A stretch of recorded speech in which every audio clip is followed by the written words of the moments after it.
Where'd you put your popsicle? You dropped your popsicle. Go find it. Brought him out a popsicle treat. There's Harley up here with me eating on his. It's just, it's fruit, the antioxidant fruit, frozen, in the frozen section. I just buy a bag of it, and then I take just a handful, put it in my food processor with a couple cups of water, and then puree it up, and put it in the freezer. Put it in an ice cube tray, and I have to put it in the freezer for about 30 minutes and let it get a little hard so that I can put the sticks in it. And I just put those apple sticks in it so that they can hold on to it like it's a popsicle. And they like it. They don't like to get sticky stuff on their hands usually. So they really like it that they have a stick to hold on to their popsicle.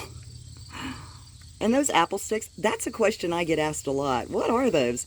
Those are just twigs from an apple tree. Actual twigs from an apple tree. And they like to chew on them. Hi, baby. Baby.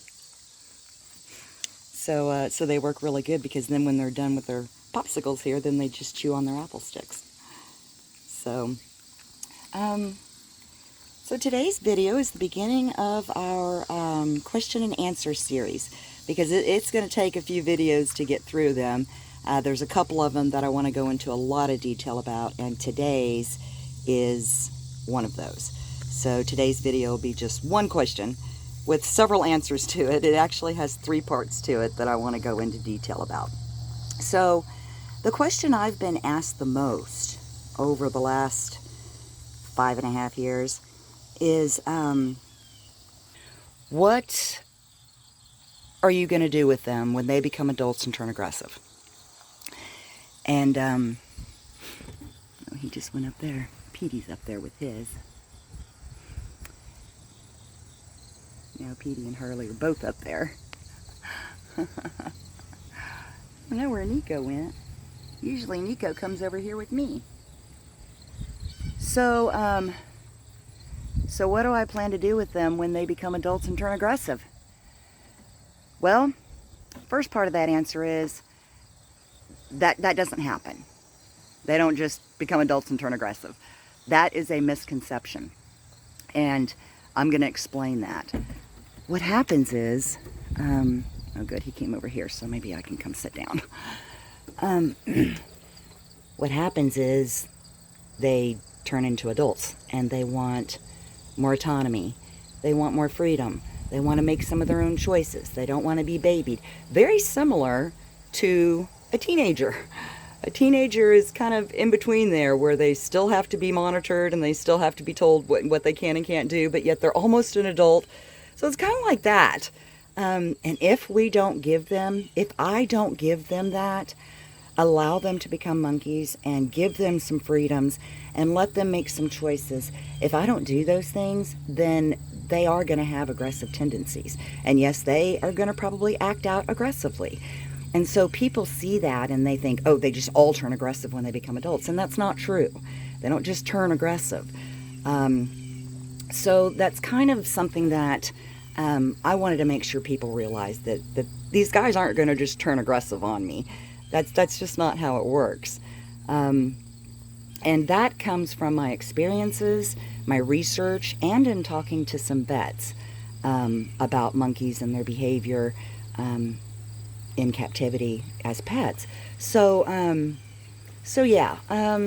Okay, so what's more of a possibility, a real possibility, and I'm well aware of it, is that they get to a point where they are less tolerant of a domesticated life. And what I mean by that is, there may come a time where they won't let me put a diaper on them in the wintertime when they're in the house, or they won't let me give them a bath. Which, giving them a bath isn't a huge deal. If it ever got to that point, it would just mean that Petey and Nico couldn't sleep with me, because I can't sleep if they're all smelly, because they're like right up in my face when they sleep, and they smother my head. So, you know, the bath thing isn't a huge deal. You know, that would just mean a little bit of changes. But if it ever got to the point where it was dangerous for me to put a diaper on them, then I would know. That's them saying, hey, we're done. We're done with this level of domestication you have us at. And I can't fight that. You know, I can't fight that. That's messing with their happiness. So, the second part of the answer to that question is, yeah, if they ever get to that point, I have a plan, and I'll show you here. If you see that building right over there, that building is designated as the possible future monkey sanctuary building. Because if it ever gets to the point where I can't keep them in the house in the wintertime or at night, then that building will be converted over to a sanctuary type of building. It's two separate areas. One area is already concreted and it's an actual shop. The other area is more of an alcove and it doesn't have concrete. So, but the one part that's concreted is 600 square feet. And then if I concreted the other half, it would be a full 1,200 square feet. So, so that's what I will have to do. And that's a big project, which is why I haven't just done it. Not only that, but they seem to be happy in the house in the wintertime. So as long as things are like they are, I'm just going to leave it. But if it ever gets to that point where I have to make that change, I will. But that building will require about between $30,000 to $40,000 of renovations to get it ready for them, because it would have to have a full HVAC system installed, because our winters here get very brutal. We get down into the negatives sometimes with our temperatures, and they have to be warm. So I would have to install a complete HVAC system. We'd have to drill into the concrete to make a drain. Where are you going here, Petey? Oh, you want to ride the ride? He wants to ride the ride. He's got his popsicle there, but he wants to ride the ride. So, so yeah, I would have to, put the HVAC in, drill, drain into the concrete. There's just a lot of stuff that would have to be done in there. Build tunnels to the outside enclosure here. So anyway, that's my plan if it ever gets to that point. Because their happiness is what's most important to me. And if they start telling me that they're not happy with things, then it's up to me to make changes so that they are happy. And so I'll talk about that a little bit here, because my next part of the answer is a question that Monkey Sentinel had asked me. If you do not follow Monkey Sentinel or don't know about him, please go over to his YouTube channel. I will put a link to it in the description drop down. He does phenomenal work bringing awareness to the public of abuse of pet monkeys and on social media. Just an overall, just great guy. Just a great guy with a great sense of humor. I just love him to death. So, but anyway, he had sent me some questions because he's working on some videos of pet monkeys. Absolutely does not condone pet monkeys. I don't want you thinking that at all. But he knows my stance on it, and he knows where I stand with all that. So anyway, he had sent me a bunch of questions as he was working on his upcoming videos. And one of the questions that he asked me was, did my relationship with them change once they hit adolescence? They hit adolescence around the age of 3. And and what happens around that age? Well, let me start out. Let me go back a little bit. Around the age of 2 is when they start challenging. And that's been my experience. Now, when I talk about things like this, I'm talking specifically the vervets, because I don't have experience with any other species of monkey, and definitely no experience with New World monkeys, only Old World. So a lot of what I say will apply to almost all Old World, but probably won't apply much to New World monkeys. So anyway, around the age of 2 is when they start challenging. Petey did it when he was around 2. He started challenging me. He would lunge at me, and I just started lunging back at him. I'm like, no, I'm the boss. And that was only a few times. After a few times, he's like, oh, okay, I guess she is the boss. And he quit doing it. Nico has started challenging me. I finally got him past the biting stage, thank goodness, because if I had not, and he got to this age where he was starting to challenge me, I would probably be in trouble, because he would be biting me really bad. But we finally got him past that stage. And so, yeah, he started to challenge me the last, I don't know, maybe a month ago is when I noticed him doing it a lot. And what he does is he opens his eyes real big, kind of puts his head forward a little bit, and just stares at me. And so now we've been having staring contests, Nico and I have, and I've been winning. I just stare at him, and sometimes it's a good 30 seconds before he finally caves in and stops staring at me. So anyway, around the age of 2 is when they start challenging. Then around the age of 3 is when they hit at full adolescence, and they get to where they want more freedom. And they don't want to be told what to do or forced to do things. I don't force these guys to do anything.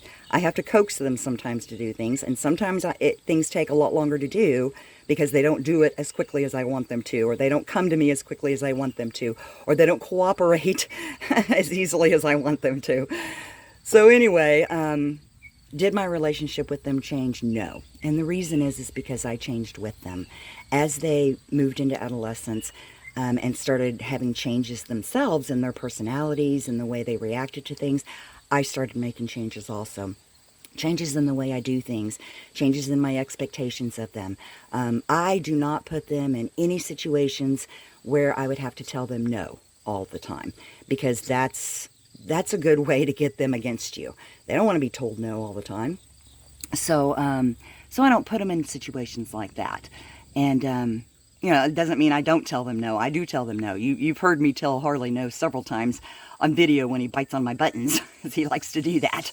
Or when he chews on my shoes, because he likes to do that too. So, but anyway, I try really hard to not put them in positions where I would have to tell them no to stuff all the time. So that's why they have their own large enclosures, their own rooms, their own areas that they can go in where I won't ever get onto them for things. And an interesting thing, a friend of mine, I was talking to her the other day. It's a friend that I met through my channel actually a couple years ago, and we text back and forth a lot. And we were texting a couple of days ago, and she made a comment. She said something along the lines of, "You're a guest in their area." And I said, that's a perfect way to put it, because that's exactly how I act. When I come into their area, any of their enclosures, I'm a guest. I'm real careful. I move slowly. I don't take stuff from them. I don't get onto them for anything. I mean, I'm a guest in their area, and I'm honored that they let me hang out with them. Petey just licking on his popsicle there. I just love to watch them eat their popsicles. Harley's still up there with his, and I have no idea where Nico went. I have to go try to find Nico. So anyway, so that's kind of my answer to that question. Am I worried that they're going to get aggressive? No, I'm not. I'll see it coming. If it ever gets to the point where they aren't happy in the house, I'll see it coming. There'll be little things here and there that I'll be like, okay, I think it's time that I start converting that building over. I'm not worried about it. I've been bit before. I'm sure I'm going to be bit again.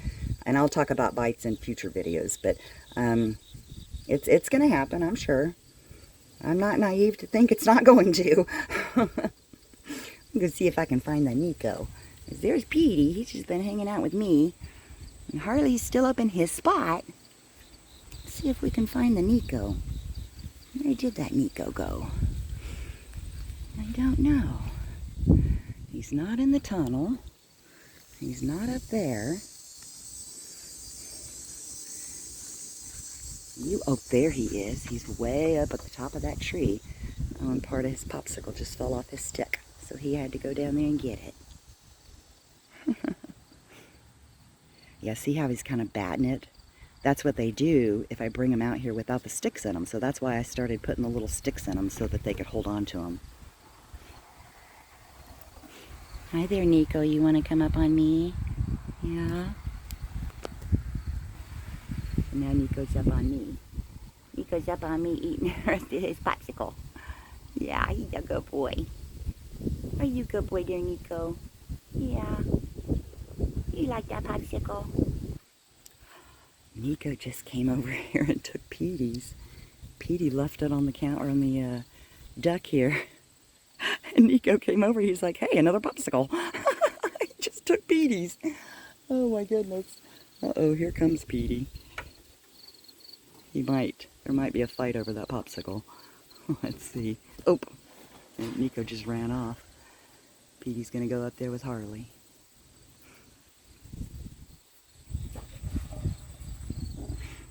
Yeah, Harley's still eating on his popsicle.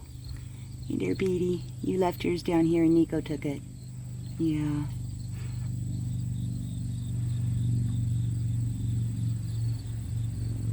Tell you what, Harley is really good about food. He doesn't usually throw a fit when they come around him, when he's eating. Hi there, Petey. You like to see yourself, huh? Hi, baby. He's licking off some popsicle on my arm.